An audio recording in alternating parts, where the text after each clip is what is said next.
Hello and welcome to a brand new show of CEO at Work, and today we are coming to you from RPG House, and we would be talking about a brand which has survived the twists and the turns, the peak and the turfs of business and innovation, and it is CEAT.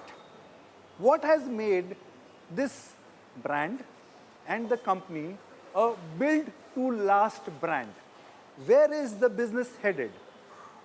What is the impact of the economic slowdown on the tire industry, and tariff, if imposed on the auto and the tire sector, how will this change life for shareholders? So it gives me great pleasure now to welcome my guest, Mr. Banerjee of CEAT, and thank you very much for joining us. Thanks, so nice to have you back. Welcome to CEAT. Thank you very much. It's a 100-year-old brand. It's a 100-year-old brand. 1924 was when it was born in around Turin in northern Italy. I was just thinking about it, that how many brands and companies have actually survived over Very 100 few. years in India. Very, very few. And I think we'll have to just count maybe just couple names. We won't even reach into a couple of dozens, I guess. Yeah, I know. But it came into India in 1958 through the Tatas, and then the AP Goenka group got it in 1981. So from then onwards, CEAT is of course in the RPG fold, and here we are. The tire industry is an obvious industry, which is a bet on India's growth, which is a bet on every economy, because it keeps the action going. But it's a business which is a tough business. Why is tire a business which is a necessary business, yet a tough business too? Yeah, it's necessary, of course, and it will continue to be necessary as long as mobility is required, and things can move only on round stuff. So technology has been evolving, and it's also tough manufacturing-wise, technology-wise, because rubber is a plastic material. It doesn't behave to the normal rules of elasticity. So manufacturing a tire is extremely difficult. Before joining the industry, even I didn't know that it's an assembly of so many different parts and so many different materials. So much expertise goes into making a tire. Why it is not so remunerative margin-wise, at least in the past, is because of competition, and because of, I think, also the fact that in our country it is primarily a commercial-driven industry so far. I mean, it's changing because India is developing. We want to become Viksit by 2047. In developed nations, usually B2C is 2/3 or more of the segment. So when it happens in B2C, margins are better. It's more a brand play.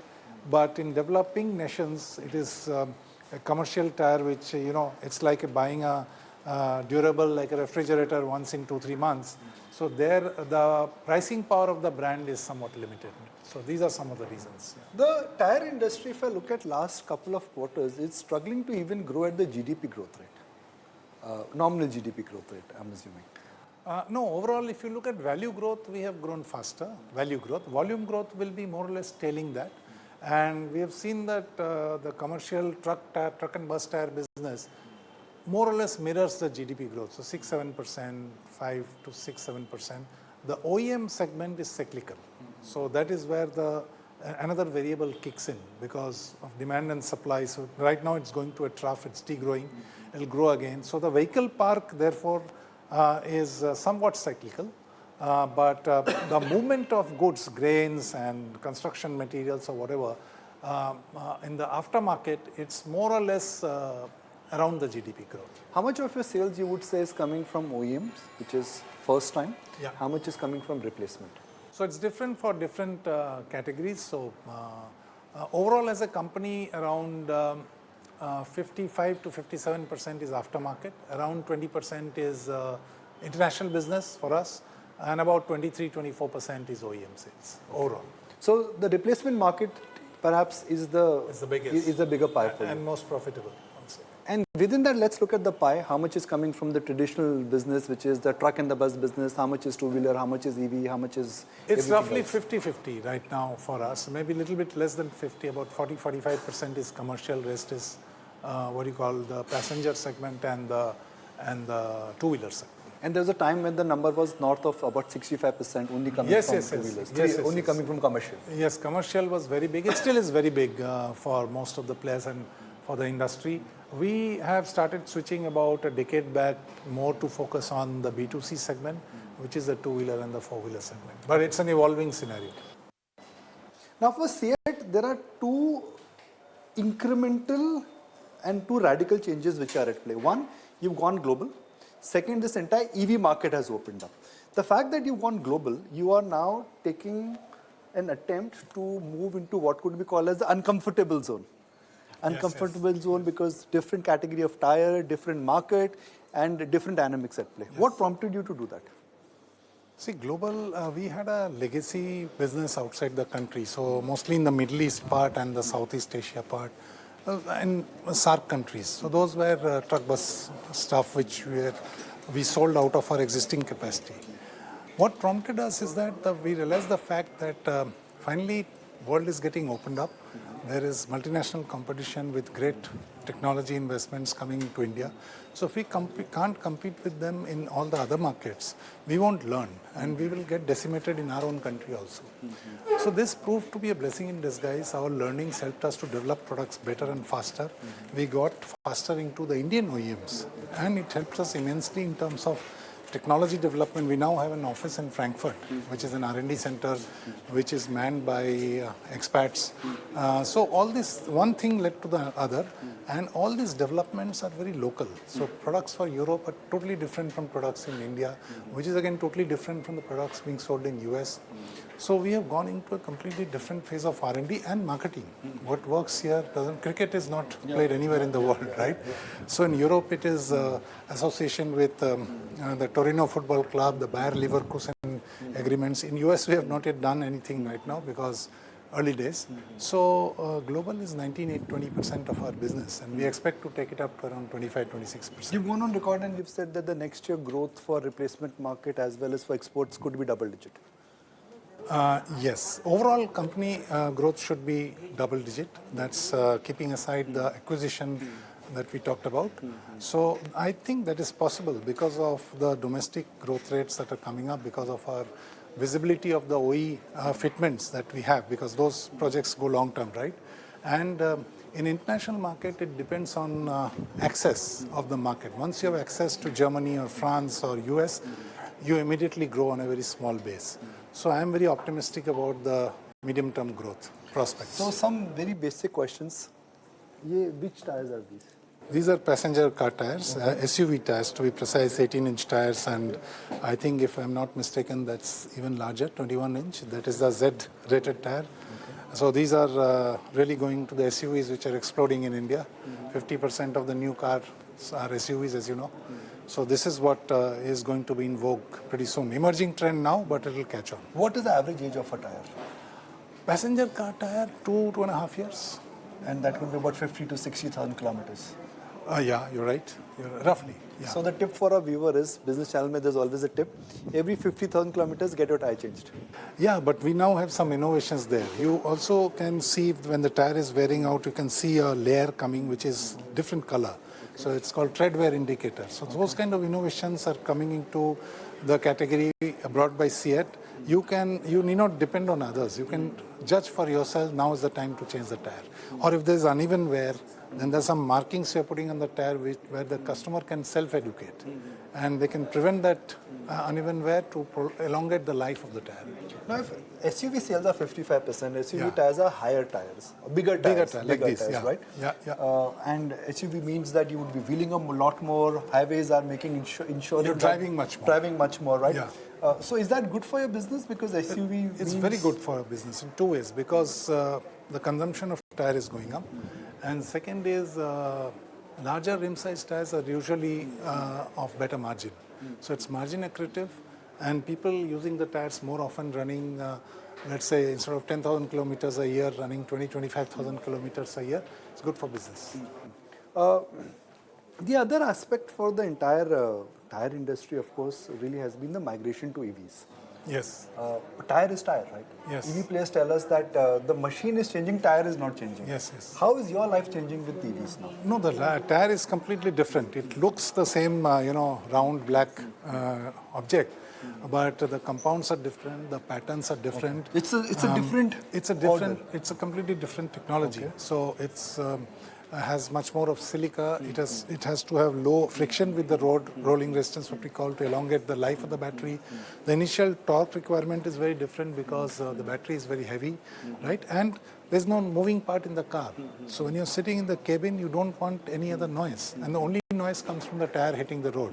So it has to be practically a noiseless tire for you to be comfortable inside the car. So as EV is percentage of, you have 20% market share, but as percentage in OEMs, as percentage of the total market, It's very low. It's very low right It's very low right now because the replacement market will take time to mature and get educated on where to fit EV tires from and what are the EV tires. There's another trend coming is that we're optimizing the tire now to be fit enough for EVs as well as for ICE vehicles, so that customers don't get confused and we also don't develop a complete new range of SKUs. So if you sell more EV tires initially, is that good news for you or bad news for you? Are your margins in EV higher than traditional tires? No, so it's not because of that. EV is an emerging trend. Okay. So what will become big in future makes sense for us to play big there.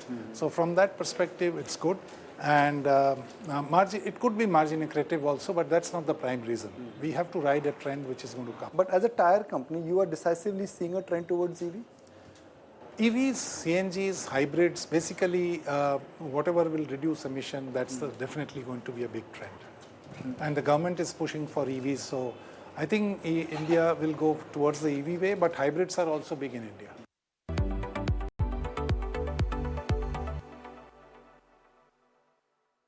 Now we move higher to what really is one of the most exciting floors of this RPG house. It's art, culture, paintings, and a whole collection of the Goenka group in terms of how they're really showcasing years and years of admiration of great artist work. Yeah, yeah. I think this looks like the real art museum. So are we at an art museum? I wish it was, but it's very close to that. And we spend a lot of time here with our customers, with our guests. And we don't need to go to a hotel or a restaurant. This is so nice. Even the outside is so brilliant after the sunset. Very good place to get together. What got the group so involved and deeply involved, and the promoter group is deeply involved in art, curation? I mean, it's fantastic. See, Harsh is a connoisseur of art. He's a lover of art. And he does it out of sheer passion and knowledge and expertise. I think he acquires, he never sells. So we are the beneficiaries of this gift of his. For our viewers, if I may just explain, relative comparison is that what they are doing within the industry and what industry is doing. And absolute is that what we were last 3 years ago and where we are 3 years from now. So let's look at relative, which is what kind of market share are you aiming, what kind of profitability are you aiming, and if you have to become number one, can you become number one in next 3 years, both in terms of profit and also in terms of market share in the tire industry?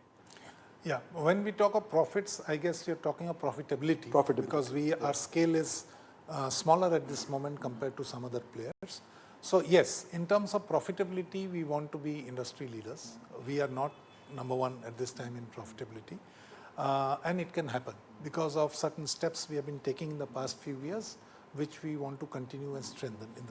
Profitability will come from gross margin expansion, which is getting into the more yielding margin yielding categories, including international, and also getting a lid on our business model, which is the cost line which is there between gross margin and EBITDA.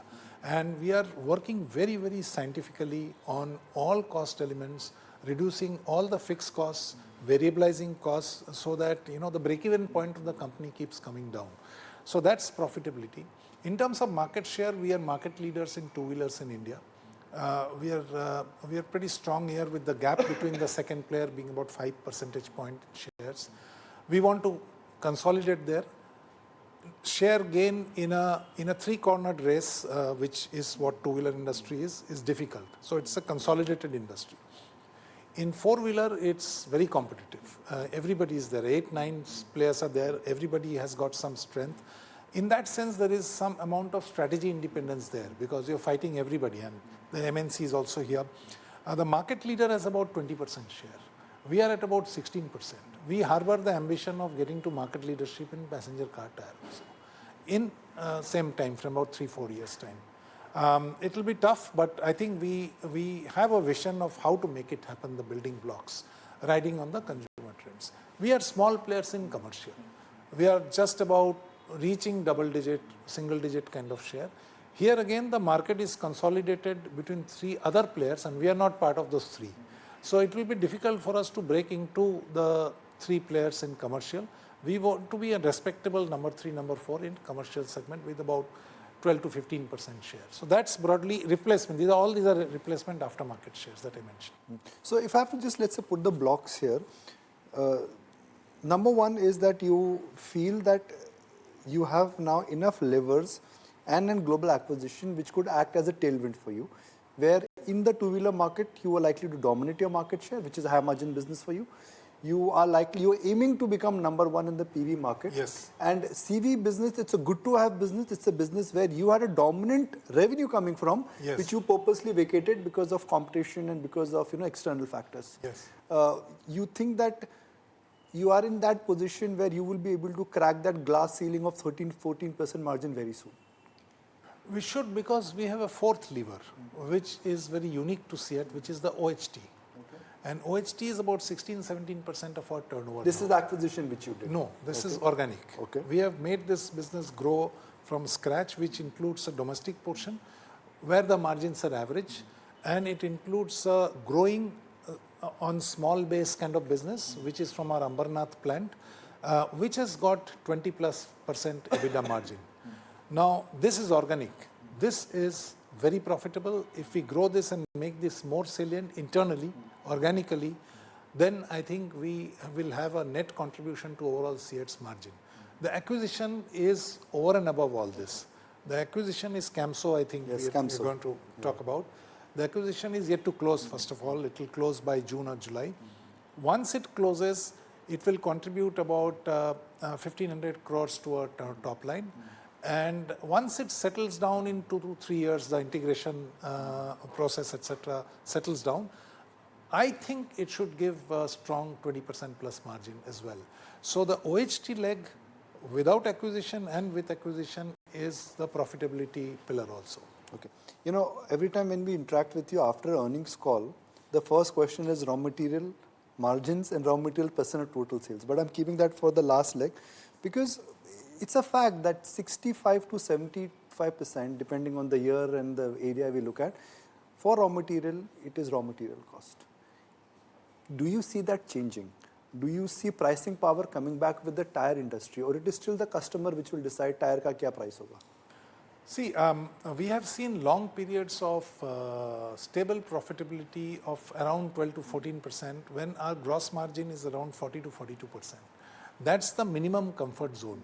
When the raw material goes up steeply, we enter into a cycle of a few quarters, quite a few quarters when the gross margin drops. Currently, it is 35-36%. We're still 5-6% away from that 40 to 40%, 42% gross margin. Once we reach there and cross that barrier, that is where we will see a very strong EBITDA growth in the industry and in CEAT. And I think that will come as highways get built, as car penetration increases, two-wheeler penetration increases. Basically, as more B2C segment saliency increases in the country, I think profitability structurally will improve. And with a company like CEAT with 20% saliency of international business, if it goes to 25%, that is margin accretive also. So these two combinations, B2C, international business and OHT, which is straddling international business, I think that's the direction in which we can see our profitability improving from. The interesting bit about the CEAT brand is that the Indian cricket team, both the men and the women, the captains actually have a CEAT logo on their bats. And that, in a sense, is something which brings us to this very interesting room. I would call it more like a sports memorabilia room. I'm getting excited as a child to understand that what all is there here. That's the biggest endorsement of a brand when the Indian men's cricket team captain, the women team captain, they both have that endorsement for the brand on the bat going. हर बार छक्का लगेगा, CEAT का logo दिखेगा. Absolutely, and छक्का लगता भी है. दोनों are very strong batsmen and batswomen. Yeah. Tell us about this room. What is this room? I can see So this such room, wonderful. yeah, this is our, this is in the basement, as you can see. Hello Happiness is the slogan of RPG Group, and here we do induction of new joinees. We also do a lot of capability building and training programs out here. So it's a different kind of ambience, and you don't get a signal on your cell phone here. So that's a very important criteria. Yeah. So which is your favorite replica here? I mean, I can see a Ronaldo. No, all of them. Pele is here. Oh, this is actually a football signed by Pele. Yeah. Pele. Yeah, Pele is there. Okay. Then I think Neeraj Chopra's javelin is here, I can see. So lots of stuff here. I mean, this is an amazing collection actually. Yeah. Again, I go back to that point, which is that Tyre is a business which we don't talk about it, but Tyre is something which you cannot live without. Absolutely. Globally, what are the data points like if you look at Bridgestone, if you look at Michelin? How big is their branded B2C business versus India? In any company, in any market like Japan or US or Europe, B2C is 2/3 or more, which is what the branded business is all about. And this is where India is headed, let's say when we talk about Viksit Bharat by 2047, this is where we are headed. So B2C is the place to be. And it's not that truck tire business is a bad business or anything, but it's just that the pricing power is more in B2C than in a truck fleet business. 3 years out, if you are having into a similar conversation, hopefully there would be more sports memorabilia here. Absolutely, absolutely. We look forward to it. It keeps changing sometimes, so we come back once in a while and check for ourselves what's new here. Yeah, it's very exciting. But what would be new for CEAT as a company in 3 years from now? 3 years from now, I think the product mix would have completely changed. Hopefully we would have got some cutting-edge technology products in the Indian market and some of the global markets. 3 of them we just launched, maybe just a... Lighthouse. That was the factory recognition. Like we launched the Calm tires, which is low noise. We launched the ZR rated tire, and we launched run flat tires. It's the first time in India run flat tires are going to be manufactured in India. What are run flat tires? Run flat tires are special tires which, if there's a problem with your tire, then you can run it for about 80 odd kilometers till you find a mechanic and get the stuff fixed. So safety, you won't get stranded anywhere with a run flat tire. Very tough sidewalls and tread area basically.